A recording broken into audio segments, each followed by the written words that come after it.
I'm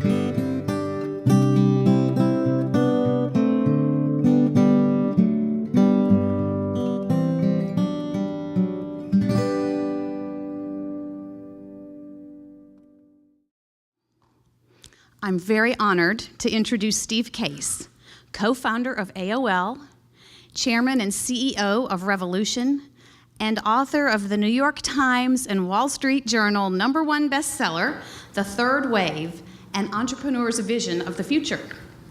Steve is one of America's best known and most accomplished entrepreneurs and philanthropists, and a pioneer in making the internet part of everyday life. He co-founded AOL in 1985, and under his leadership and vision, AOL became the largest and most valuable internet company, driving the worldwide adoption of a medium that has absolutely transformed business and society. In 2000, Case orchestrated the largest merger in business history, bringing together AOL and Time Warner. Steve is the chairman and CEO of Revolution, a Washington, D.C.-based investment firm that he co-founded in 2005. He's also the chairman of the Case Foundation, which he established with his wife, Jean, in 1997. Steve is joined today in conversation by two of Nashville's most esteemed business leaders and entrepreneurs, John Ingram and Stuart McWhorter. John is chairman of Ingram Industries Board of Directors and chairman of the Ingram Content Group. He's also chairman of the board of the Entrepreneur Center. He is an active volunteer in a number of educational and charitable organizations, including the library and the Library Foundation. Stuart is co-Stuart. Now we know who Stuart is because he's the third one. Stuart is co-founder and chairman of Clayton Associates. He has over 20 years of experience in entrepreneurship and early stage investing, and he served for 1 year as CEO of the Nashville Entrepreneur Center. He is also an active supporter of the Nashville community and served as adjunct professor at Belmont University teaching healthcare and entrepreneurship. Well, we couldn't ask for a more accomplished group of leaders, visionaries, and innovators to learn from today. So without further ado, I'll turn it over to you, Stuart. Great. Thanks. Thank you, Terry. Well, welcome everybody, and we hope you will enjoy this conversation. We're going to try to make this as informal as we can. I've got my script and my questions that we'll ask of both Steve and John, and we're going to try to leave some time for some questions from you all, but we're glad you're here. We hope this is, one, educational, but also very informative. And I would ask all of you to get the book. If you haven't read the book, please get it and read it. It's a great book. So John, Steve, welcome back to Nashville. Great to be back. Glad to be up here with both of you. We're very excited about what's going on in Nashville, obviously, and I know you know that. You should be. Yes. Just driving in, it's all the cranes around here. It's the new state bird. The city's on the move. There's a crane count. I heard. Somebody said like all the cranes in North America were in Nashville. I'm not sure that's true, but there's certainly a lot of them. Bunch. We have a lot. Yes, we do, and we're very excited about what's happening in Nashville on all levels. Entrepreneurship is certainly, we feel, is playing a large role in that. There's a lot of great assets in this city, but we're here to talk about your book, mm-hmm. And like I said, it's a great book. It's a wonderful read. And I think you are touching on so many things that is really where the future is heading, and there's a historical perspective and reason for that. But I guess the first question is why? Why did you write the book, and why did you write it now? Well, first of all, it's great to be back and great to see everybody and be with John and Stuart. I'm 57 years old and I never wrote a book before, so this is a question I get kind of commonly, like why now? And I was asked to write a book, probably first time 20 years ago. Why don't you write a book about the lessons learned in the early days of the AOL and the internet and entrepreneurship and things like that. And I always resisted, and the reason I think I resisted is because I've always been more interested in the future, what's going to happen next, and something that was more of a retrospective, almost a memoir, just wasn't interesting to me. But I changed my mind about 2 years ago, actually, when I started to do these Rise of the Rest tours, including Nashville, because I wanted to tell the story of some of what's happening in Nashville and other cities, because most people don't understand how vibrant some of these startup communities are. And I also wanted to tell the story of where I think technology is going and how it's going to continue to impact society and change our lives in all kinds of ways. And I realized that some of the lessons from the first wave of the internet would help inform, this third wave. And so it was a way to write a book that's mostly about the future, but includes some, kind of stories of the past to try to kind of put some kind of, stories around it. Just briefly, for those who I'm sure most of you have not had a chance to read the book, because it just came out last month. The way I think about the first wave was just building the internet, building the on-ramps to the internet. It seems crazy now, but when we started AOL 31 years ago, only 3% of people were online, and they were online an average of 1 hour a week. So I'm sure you folks, don't appreciate this because you grew up with these technologies, but there's some in the audience who remember the days where you'd go to the peripheral section of the computer store to get this modem thing to connect your An PC, external to the world. Yeah. And so that first wave was just getting the world connected. The beginning of the first wave, call it the mid-'80s, nobody was connected, essentially, and nobody really cared. By the end of that first wave, virtually everybody was connected, and it started having a big impact. The second wave has been the last 15 years or so, which is building apps and services on top of the internet. So it's Facebook and Twitter and Waze and Snapchat, all kinds of things. Basically about software, basically been mostly about apps. And obviously that's been tremendous. Facebook now has 1.6 billion users globally, for example.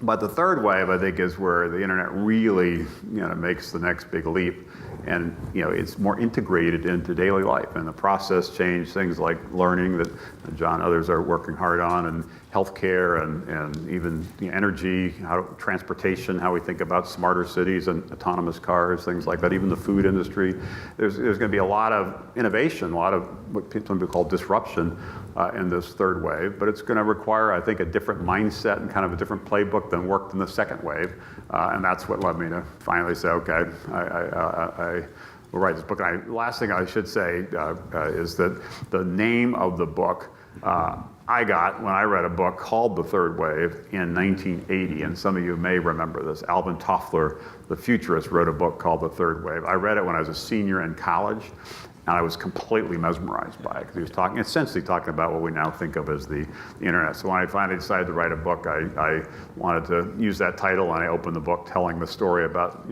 Toffler, and actually was honored that he's still alive, he and his wife Heidi, and they provided what they call in the publishing world a blurb for the book. So for me, it was a way to kind of close that circle. That's great. Well, and as you were describing this, the first wave and the second wave, because that is historical, I think most people can understand and relate.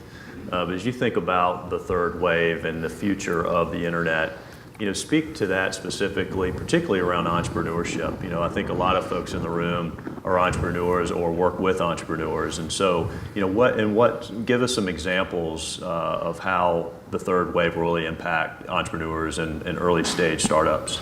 Well, I think there's enormous opportunity for entrepreneurs, and it's going to be opportunity in a lot of places, including Nashville, these Rise of the Rest cities. And the data there is pretty interesting. Last year, 75% of venture capital, 75%, went to 3 states. You can probably guess them: California, New York, and Massachusetts. 75% to 3 states. So most investors are focusing on investing in a few places. Part of my theory, and I think what's happening in Nashville and other cities is proving this out. It's less a theory and more a reality, but a reality most people haven't noticed. It's going to be happening all over the country. And part of the reason for that is they're great cities like Nashville. People want to live in and raise their families, and the cost of living here, while it's going up, is a lot lower than San Francisco or New York or Boston. There's a whole host of reasons for that.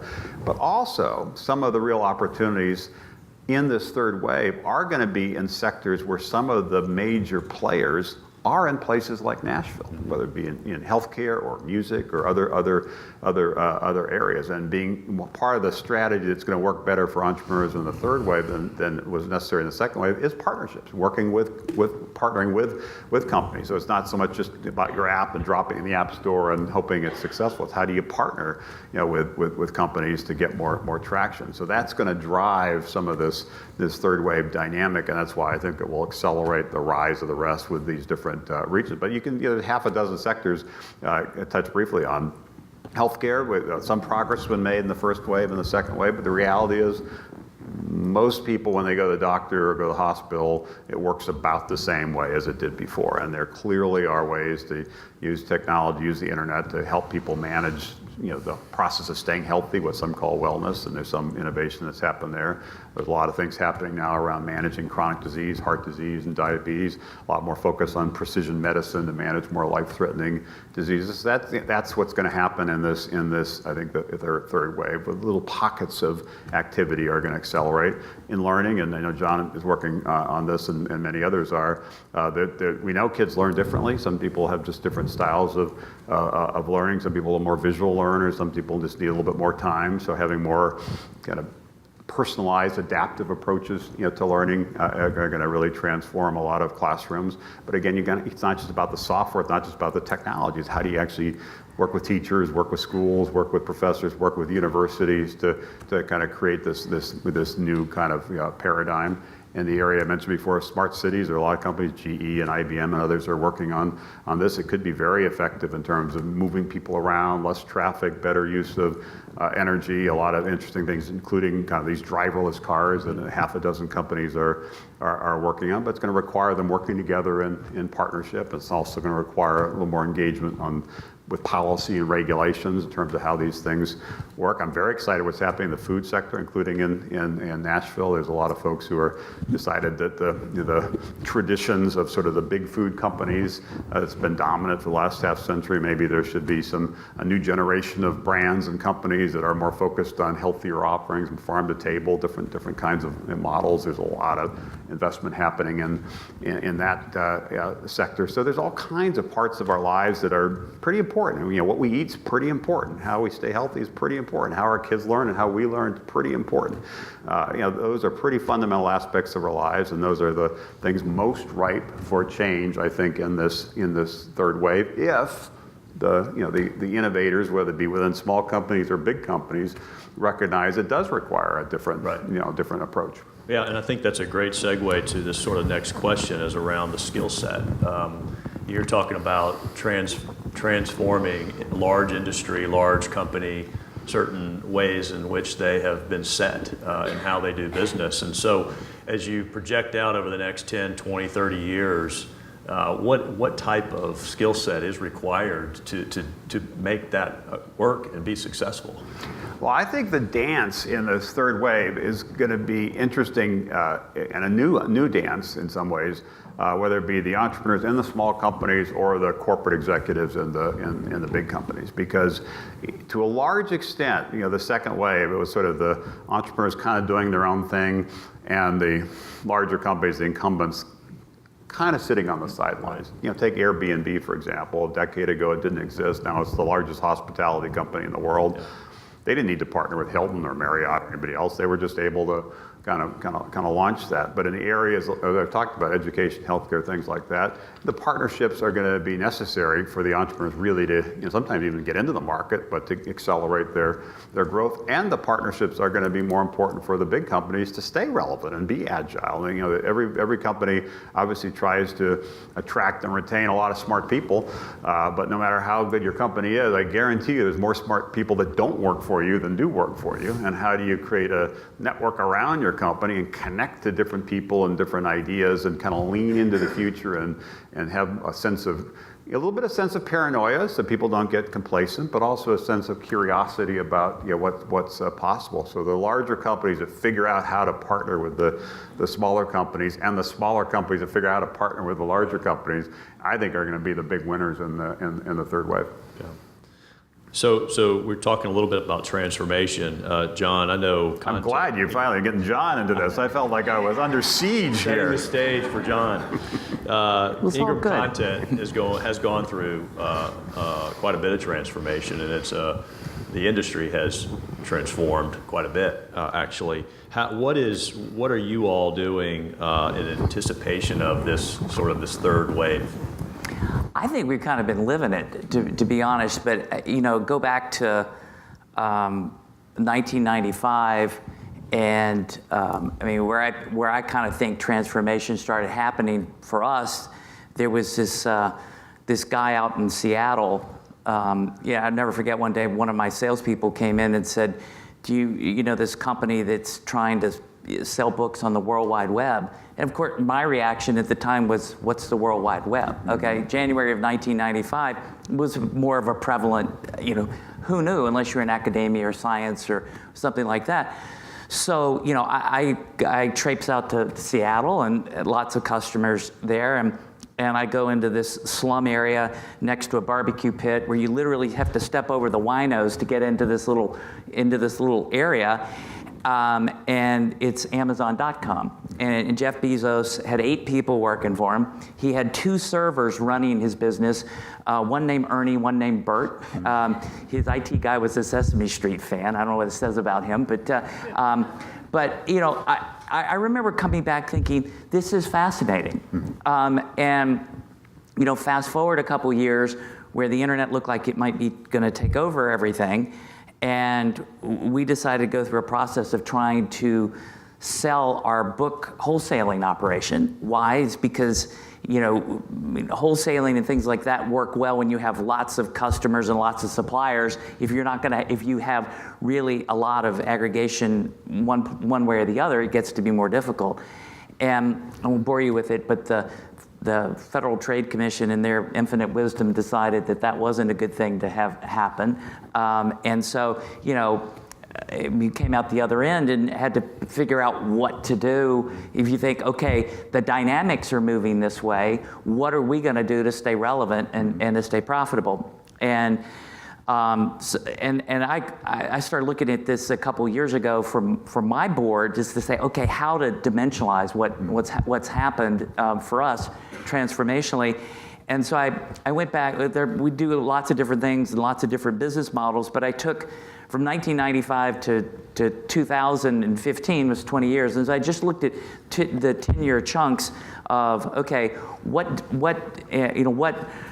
gross profit came in 2005 from things that didn't exist in 1995, and then also in 2015. In 2005, it was about 13%, but by 2015, it's grown to 60%. And while gross profit's grown about 60% during that period of time. So, there used to be this television commercial, an Oldsmobile commercial that said, this is not my father's Oldsmobile. Right. Well, it's not my father's content business. And we really transformed what was a wholesaler, primarily physical books to physical places, into a much more comprehensive publishing industry services company that does all kinds of things, still do the wholesaling, but we do all kinds of things for, in both the physical world and the digital world, and much more the last 5 to 10 years with publishers who need a lot of help trying to figure out how to deal with a much more complicated world. So it's been quite a ride, and I would say about 2/3 of the time it's been the most interesting of times, and the other third of time has probably been the most terrifying of times, because you're dealing with Amazon.com, Apple, Microsoft, and now Facebook and Google and Twitter and these monsters. Right. And so, trying to figure out how to work with them and not be destroyed by them is an interesting dance that is mostly fun, but it has that other element to it. Well, one thing to jump in is the first wave really disrupted the communications sector. Mm-hmm. The second wave really disrupted things like e-commerce and a lot of financial services, a lot of media business. Facebook, as you mentioned, is really the largest media company now, even though they actually don't produce any content. They don't have any journalists, but they, in terms of the distribution impact, it's the largest one. So what the basic thesis of the third wave is these other sectors, these other industries that have not yet been affected will be affected. And exactly what John said is the mentality that the larger companies need to adopt. Ingram did. That's why they're flourishing. Another example that I mentioned in the book is Eastman Kodak. When I was a kid, Eastman Kodak was one of the most iconic American companies. And if you thought of photography, you thought of Kodak. Right. A few years ago, they went bankrupt. Why?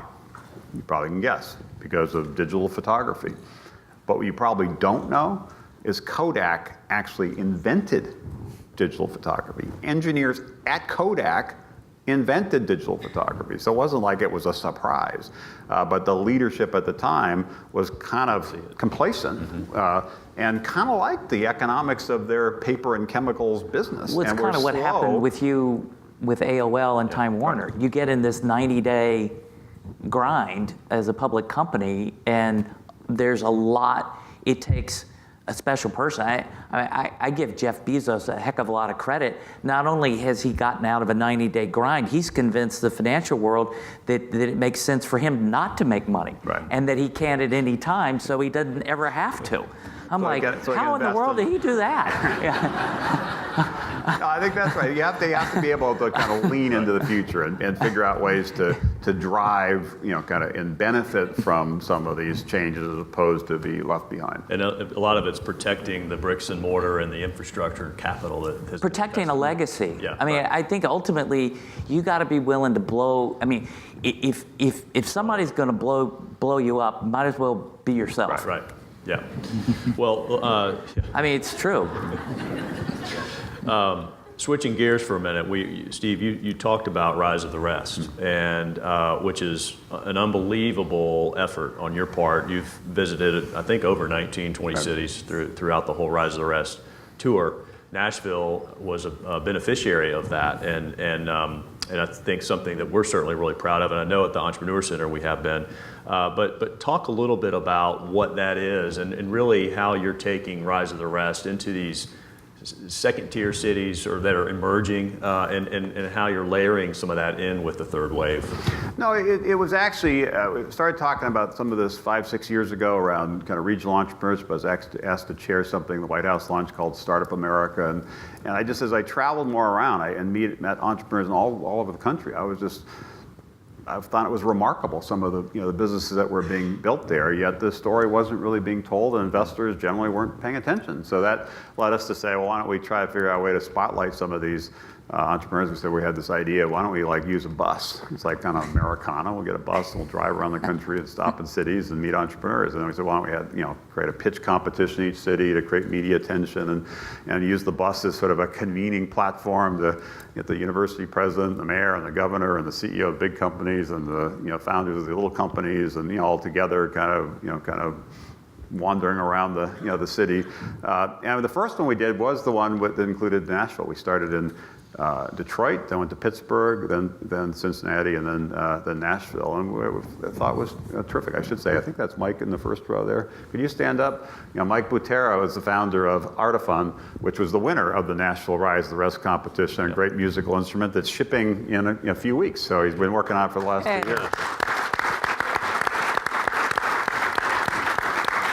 And after they won the Rise the Rest competition, they got good bit of visibility. We launched a Kickstarter campaign, generated $2 million of orders already before they even have shipped the product. And I think it's an example of something that really is great about Nashville. It understands music, understands technology, created this new kind of product. So that's the point of the Rise the Rest, just to get more people paying attention, to shift so more capital kind of goes to these entrepreneurs, these cities. And the argument I make to investors, even 2 weeks ago, I was in Silicon Valley at Google headquarters, and they had hosted essentially a pitch event there, invited 100 venture investors from Silicon Valley, and then brought, I think it was 11 companies from 11 different cities to pitch. And it was really more about how do you educate those investors about what's happening in other places. But there's remarkable success stories. There was a company in Indianapolis called Exact Target that Salesforce.com just bought for $3 billion. They have 2,000 employees in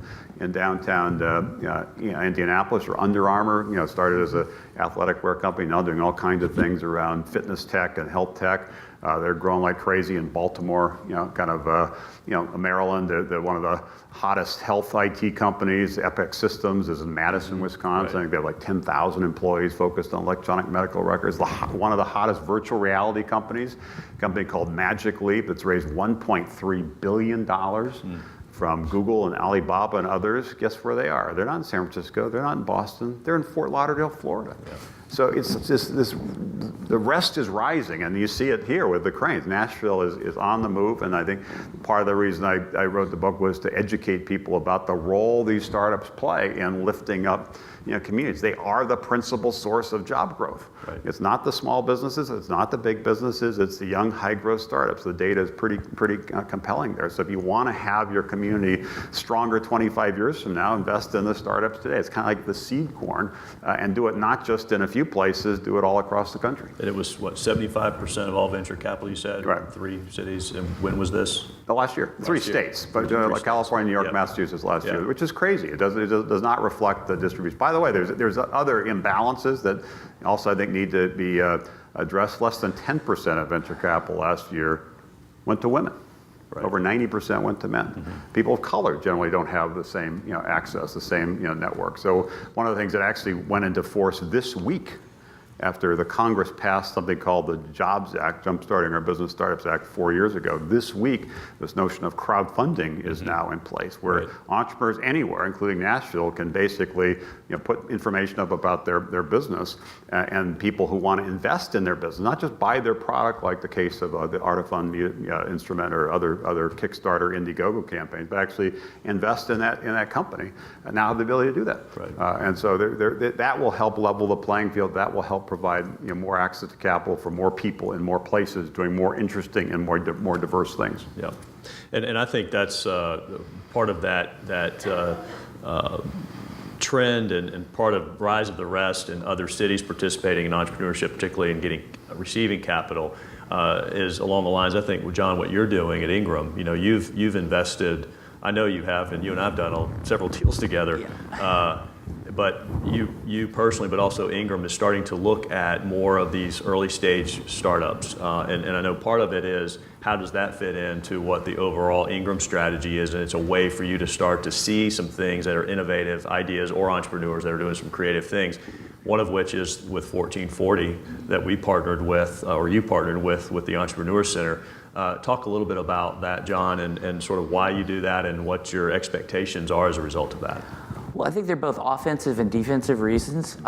Start on defense first. That when Apple created the iPad, it generated a lot of interest from people outside of the book industry to think about book-related content in illustrations and whatnot. And so it drew people more to book content. I mean, actually, one of the first things, I started a venture fund within our company, both because I was starting to get a lot of interest from people coming, with interesting ideas that wanted to start things up and saw us as a strategic partner in the book industry, including one that I'm proud that was the first one. That was a guy who was running business development for Yahoo, and ended up has created this really cool widget that can go anywhere in any social environment, and it's like instant e-commerce.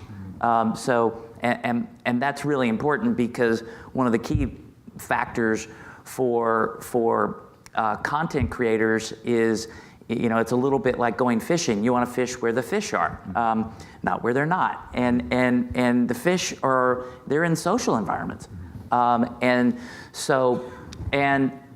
so I was starting to get a lot of interest from places, and I wanted to have some way of calling through and taking advantage of the good ones that could be new services for us.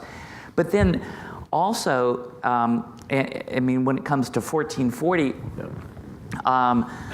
I think a traditional business is not the greatest bastion for the most creative thinking about the newest cutting edge things that are happening.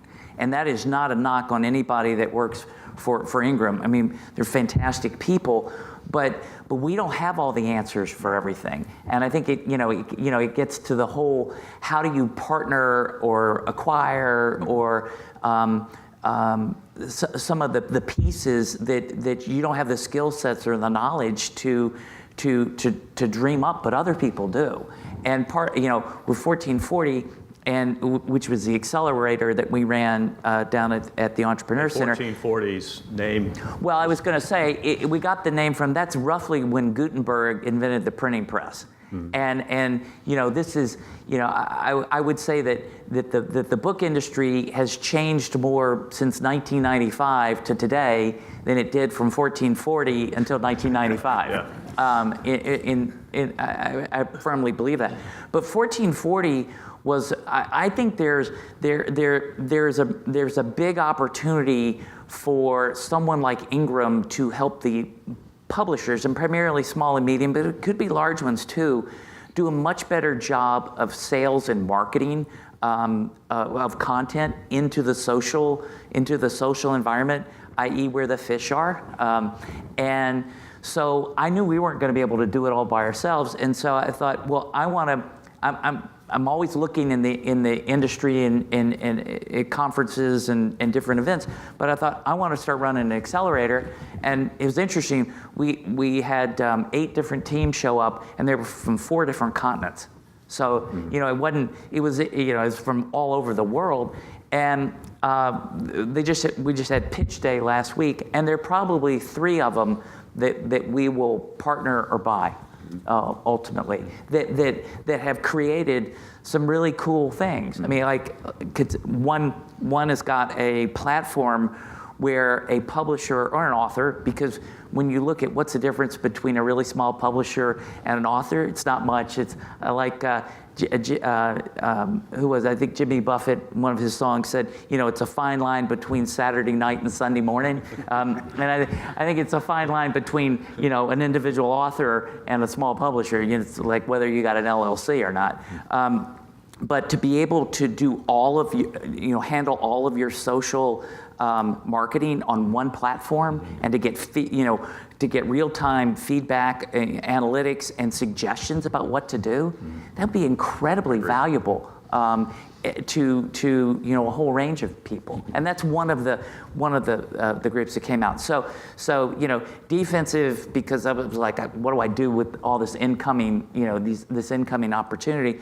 But really also offensive is to say, look, I know we can't create it all ourselves. Let's go try to find a way to be attractive and attract talent that can help us solve these problems. Yeah, and I think I was at the EC at the time when 1440 came together, and thanks to Ingram, and we have, out of the 7 companies, half of them are international companies. Yeah, and I should say, as chairman of the EC, it's good for the EC too. So I really like things that where one set of dollars can do 2 or 3 good things. Right. Yeah, that really works well. Yeah.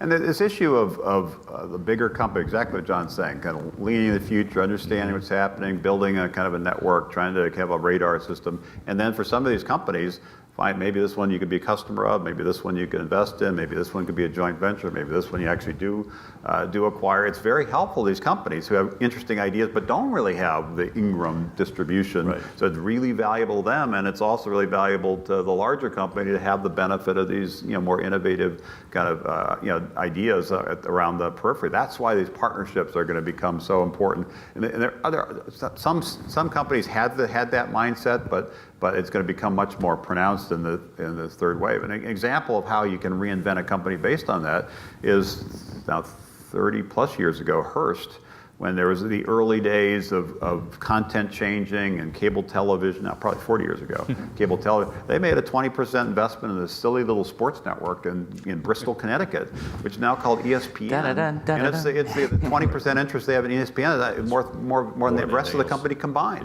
Yeah. We went probably now 15 years ago, when Google was a tiny little company, they really wanted to have AOL use the Google search algorithm, which we said, okay, we will have to do this revenue share thing, but also we want to get 5% of Google. And we did get 5% of Google, and that was worth, I don't know, tens of billions of dollars or something. So these things, it was Google would not be Google, they will tell you, without that deal with AOL. But also the deal with AOL helped generate significant revenue for us and ultimately significant value creation. But if we were just thinking about our business and not paying attention to what was happening, or they were just trying to figure out some way to get traction off on their own, that wouldn't have been as successful for either. Yeah. Well, so I'm going to kind of go in a little different direction here. This is obviously an election year. We all know that. We can't go without a day of hearing all the drama behind that. But we're not here to talk about politics. But I do want to talk about public policy. You've worked with the White House with Obama. You were very instrumental in the Jobs Act in 2012. Been very effective working both Democrat and Republican side. And in your book, you talk a lot about public policy and the value and the meaningfulness of that. Talk a little bit more about what that really means for the third wave and how, in effect, and in essence, how that will make third wave successful. Well, I've just lived in D.C. now for over 30 years. That's where we started AOL. So I've always had a little bit of a foot in that world, and it's always been a nonpartisan kind of bipartisan work. So we worked with President Clinton in the early days of the internet, worked with President Bush on a bunch of things, now work with President Obama. But even the Jobs Act would not have happened without bipartisan support with the Republican leadership at the time. Eric Cantor he was the one who actually introduced this legislation based on some ideas that we had been putting forth. So the stuff doesn't happen unless it happens in a bipartisan way. And unfortunately, the politics have gotten more and more divided, and there's less and less of that coming together. But last night I actually had a book event, in D.C. with members of Congress, both sides, House and Senate, and they understand, they share the frustration. They're like, they want to get stuff done, and they just realize the dynamic is such that people are kind of pulled apart. So that politics thing is of concern. But as you say, the focus should not be on politics, which is hard to figure out a path for, at least for me, but on policy and how do you make sure we remain the most innovative entrepreneurial nation, which I think is possible, but it's not guaranteed. And there's a real risk of getting complacent about that. So how do you make sure you've got the right ways for entrepreneurs to get capital, like this Jobs Act, and not just crowdfunding, but an on-ramp for IPOs? How do you make sure the regulations are right for different sectors and not too onerous? How do you make sure that as these worlds collide and technology really infuses everything, and suddenly a car is as much a computer as it is anything else, and how do you deal with some of the issues there as these sectors kind of blur together? How do you visas? Yeah, I was going to say, I think one of the most important issues, and I know immigration reform is like super sensitive, particularly this election year. But we need to continue to win what's now a global battle for talent. And I hear stories all the time. I have one in the book about an entrepreneur who graduated from Wharton, started a company, wanted to stay in the United States, couldn't extend his visa, so had to leave, went back to home. We happened to be from India, and that company now called Snapdeal has 5,000 employees and worth $5 billion in India, and he wanted to be here. So we just need to figure out how to deal with all these issues in the right kind of way to make sure that more entrepreneurs in more parts of the country have more opportunity to pursue the American dream, and also it becomes more inclusive, more diverse, and in the process lifts up more communities as opposed to essentially innovation happening in a few places. So the economic benefits happen in a few places, but a lot of other people feel left behind. Yeah. So we've talked about the book. We've talked about the Rise of the Rest and lots of other activities that you're involved in, but you are chairman and CEO of Revolution with a philosophy of built to last versus, I guess, built to flip. Right. And so that's a pretty obvious difference, but talk about that, what that philosophy really means for you and for Revolution and sort of the work that you and your team are doing. Well, first of all, we invest in these rise and rest cities. We don't invest in Silicon Valley because we think there's too much money already in Silicon Valley. The entrepreneurs don't really need it. And frankly, the valuations, because there is so much demand, are too high. And those same companies in Nashville, our valuations are lower than those companies that were in San Francisco or New York or Boston. So that's our focus. We aren't just talking about the rise of the rest. That's what we're doing. We're looking for the entrepreneurs all over the country that are building these companies. Obviously, we're looking for entrepreneurs focused on these third wave sectors, and that we talked about before, that recognize the importance of partnerships and recognize the importance of policy in terms of some of these sectors. So that's the general bias. And we also, goes back to your built to last point, we realize that often revolutions happen in evolutionary ways. Yeah, AOL was like a decade of struggle and slogging and almost dying a couple times before we finally broke through. And we went from this company that nobody cared about to suddenly this kind of this leader because we persevered. And there were a lot of people who gave up. And in those early years when it was a struggle, like I got calls from my parents saying, like, Steve, we love you, but it doesn't seem to be working. Maybe it's time to get a real job. But our team stuck with it, and finally we broke through. So I having lived that, and I just realized that if you're really going to revolutionize healthcare, it's actually going to be hard. It's not going to be easy. It's going to take time. You've got to stay with it. If you really want to change and improve how kids learn, that's actually hard. That's going to take. It's not just about the app. There's all kinds of integration issues and cultural issues and kind of issues that you have to deal with. So these, but at the same time, these are pretty important parts of our lives. So let's find the entrepreneurs who are taking on some real problems that also create real opportunities and are willing to kind of build the right kind of mix of skills and diversity of skills in terms of their teams, and then try to take on some of these things. And we hope that and expect that these companies will be wildly successful, but in the process improve important aspects of our lives, and in the process also lift up these rise of the rest cities and create more of a sense of hope and opportunity in those cities, which will then drive this boomerang of talent. I'm sure Nashville's saying, I've seen this in many rise of the rest cities, where people who grew up in Nashville maybe 20 years ago felt they had to leave. Because the opportunity here wasn't as good as the opportunity in New York City or San Francisco or some other place. And now they sense Nashville's on the move, and come to think of it, I'd actually rather be in Nashville. I don't really want to be in Manhattan. And this boomerang of talent we're seeing in a lot of rise of the rest cities, because the city's on the move, in part because of what's happening with job growth, in large part because what's happening with entrepreneurs. Yeah.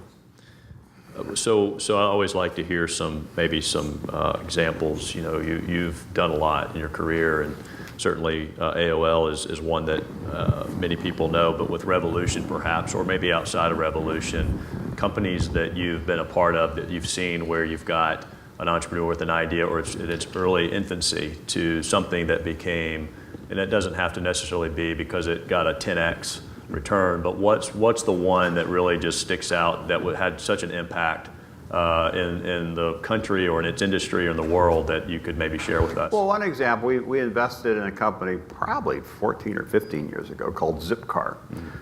And Zipcar was the first sharing economy company before Airbnb, before anybody else. And their idea was, and I'm pretty sure they were in Nashville, was basically in cities particularly, it didn't make sense to own a car that was only being used like 3 or 4% of the time and mostly sitting in a garage. It'd be better to share a car. And so they came up with this idea of car sharing, and it launched initially in one city, and then a few cities, and all around the country, then all around the world. Ultimately, actually, Avis acquired that company because they saw the synergies and wanted a different brand.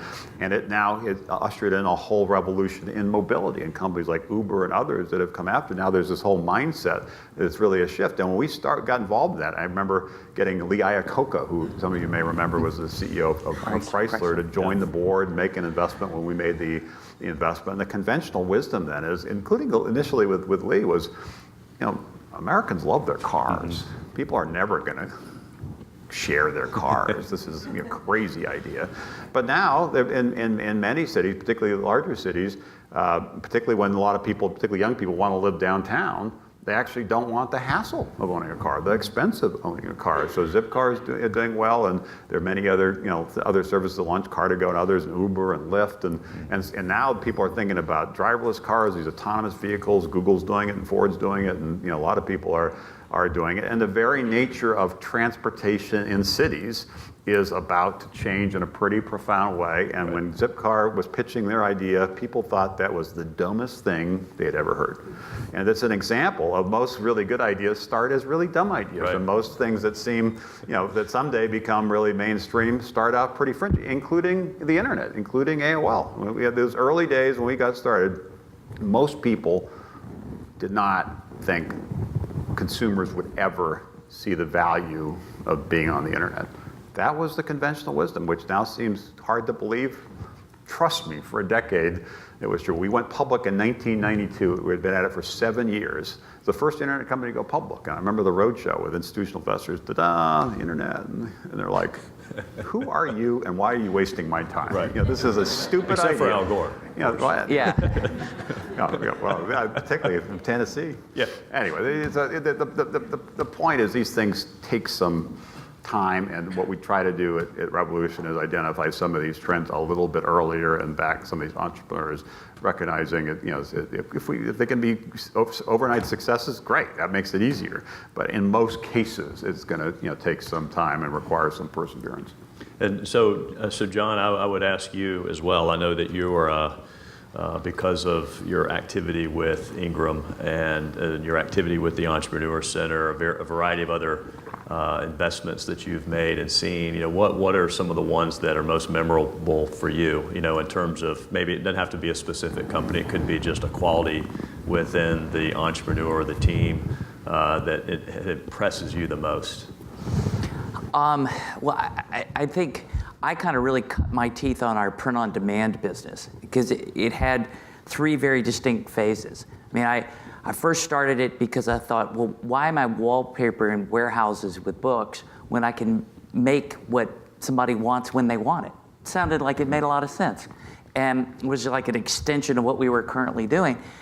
And so we got going with this, and it was the first stage, John's cool little idea. Then stage two came when we needed to make it industrial strength and want to expand it. And it was about 2000 or 2001. And right at that time, right when we were making this decision, Stephen King wrote this novella that was only published as an ebook called Riding the Bullet. Maybe some of you remember. And all of a sudden, ebooks were going to happen. And I remember thinking, and there was no packages or anything you could buy to do full ebook downloads. You had to really, we were gonna have to create it. And it was gonna be reasonably expensive. And I remember just thinking to myself, God, I can't not do this. If this is gonna be a big part of the business, how can I not do it? Well, so we did it. Ebooks fell flat on their face. The whole POD was still kind of was emerging, which means it's losing money. And stage two of this was John's problem, and what the hell are you going to do to fix it? Okay. So I was like, oh, okay.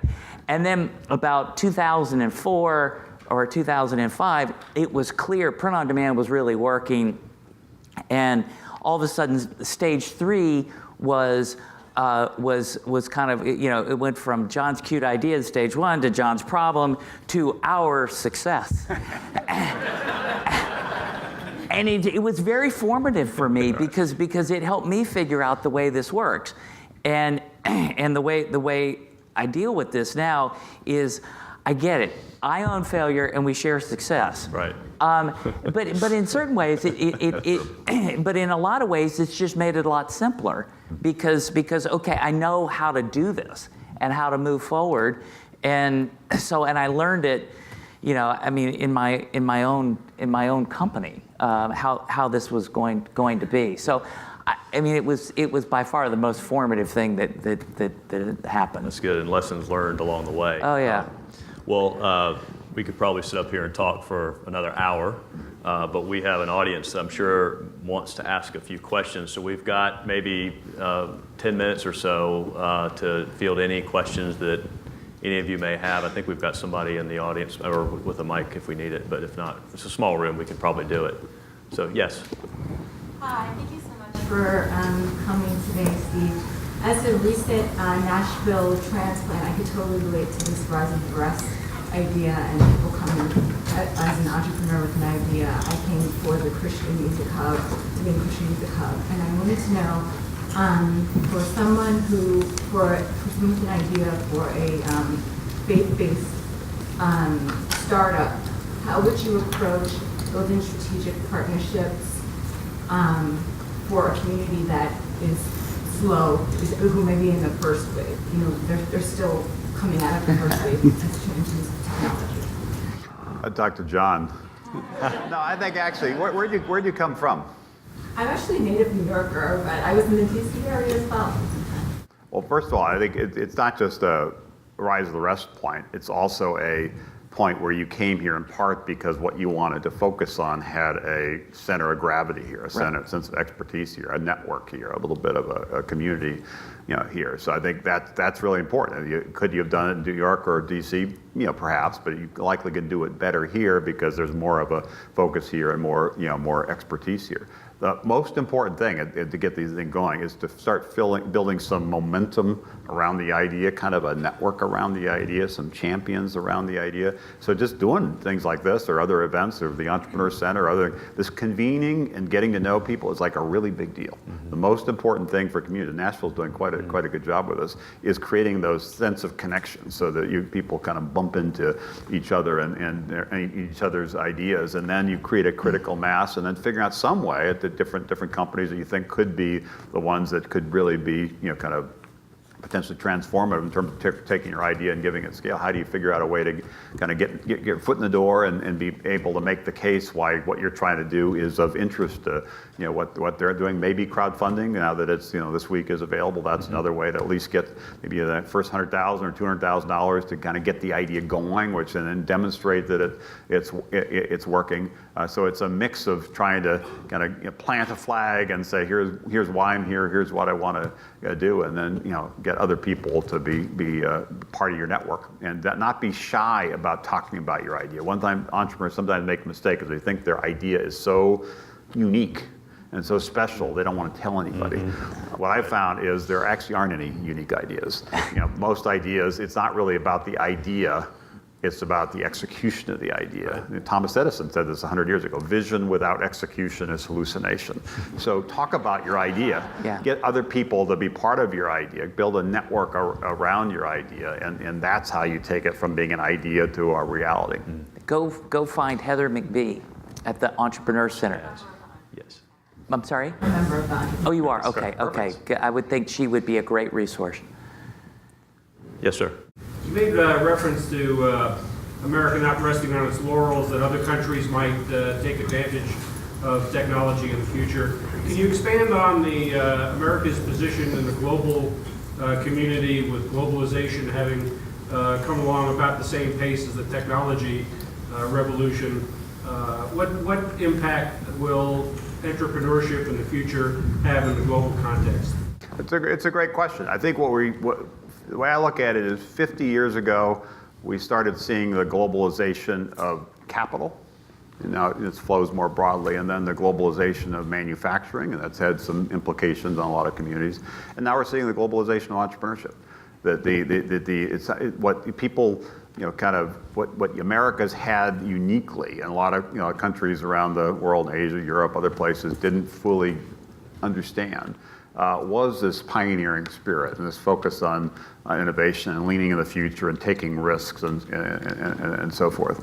And so not surprisingly, they woke up and have said, you know what, we want to figure out a way to be a magnet for capital. We want to figure out a way to be a magnet for talent. So they're placed all around the world where there are big investments in basic research to get more ideas on the field, investment incentives to drive more capital, very aggressive policy on immigration to attract talent to their countries to drive some of this innovation, new approaches to regulations in some of these sectors to make it easier to kind of get to market.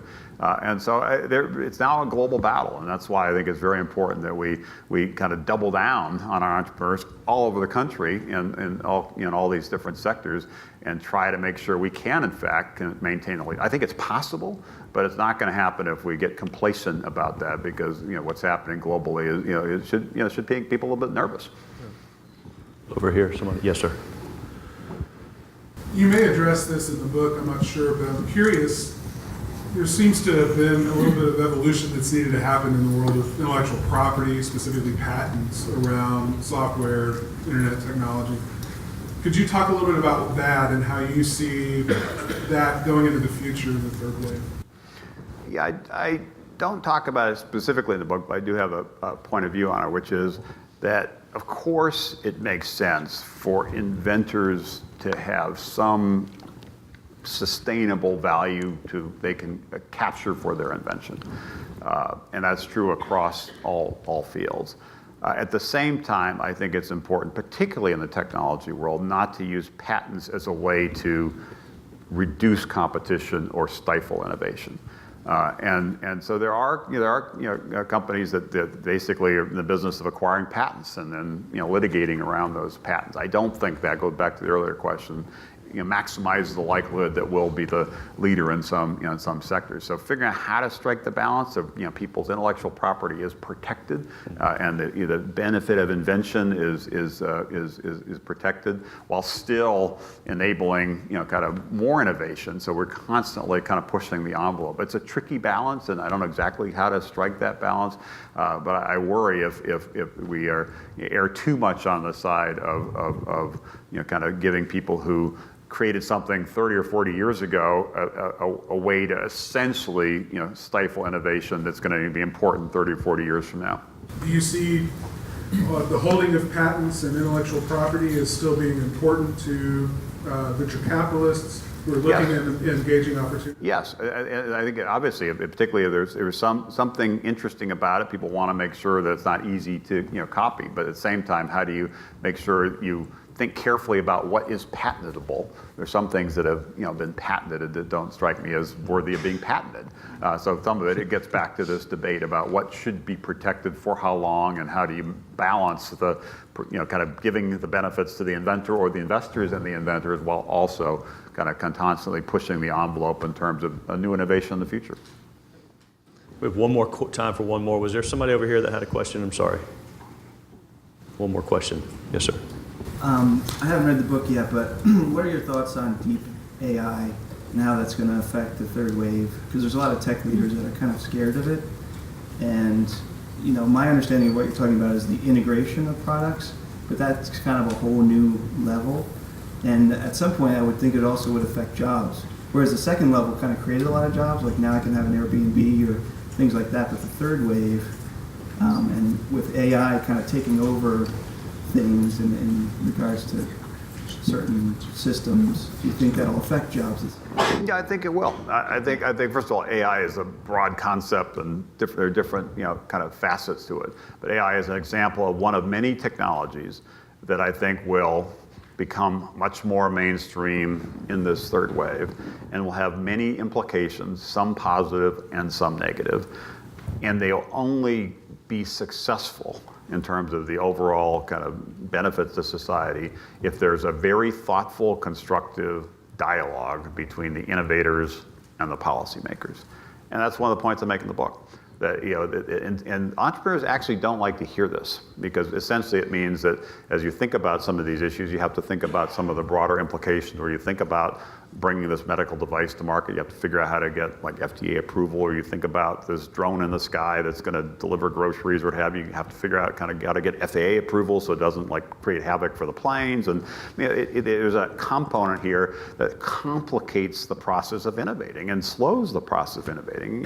People just generally don't like to hear that. But I think that's the reality as we move into this new world. And there's some benefits to society that will come, but also some challenges, whether whether it be with the specific technologies or with the societal implications on that. And the issue you raised with jobs is a big issue. I mean, is there a big concern? I think part of the one chapter in the book talks about what's called impact investing, and I'm a big believer that this next wave of entrepreneurs, particularly younger entrepreneurs, are going to increasingly kind of infuse their business not just with a profit motive, which obviously is critical, but a purpose motive, and measure their impact. And the benefit corporations, things like that, are very important. One company we met on that first Rise of the Rest trip of 2 years ago when we came to Nashville in Detroit, a company called Shinola.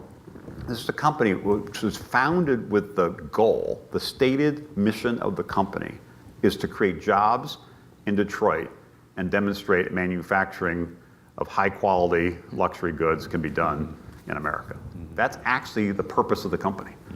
And then they said, so what are we going to call it? Decided to license the Shinola. What are we going to build? Decided to focus on watches initially. And now the company's growing pretty rapidly. We made a big investment in the company because people are inspired by the vision of Shinola and the focus not just on selling watches, but rebuilding Detroit and kind of rebuilding a sense of manufacturing. So that was about job creation, and they measure that. So that's an example of, I think, what we'll need, not just what technology enables to be possible, but how do you kind of tilt things in a way that the next wave of innovation, the next wave of entrepreneurship has broader benefits to a more diverse mix of people in society. And that is something that can be very important. Well, this is another, we could go on all afternoon with questions. I know many of you have them. We don't have time, unfortunately. So I do want to thank you, Steve, for being here today and coming to Nashville again. We were very appreciative of that. John, thank you so much for being a part of this panel and also what you do, not only here in Nashville, but in the state and around the country. And we're very appreciative. So that concludes our discussion. Please, if you have not purchased the book, they're outside for sale, and if you buy one, Steve will sign it, and we will so thankful if you will want to do that. I encourage you to get it and read it. It's a wonderful read. Yep. So that concludes our day. Thank you all for coming.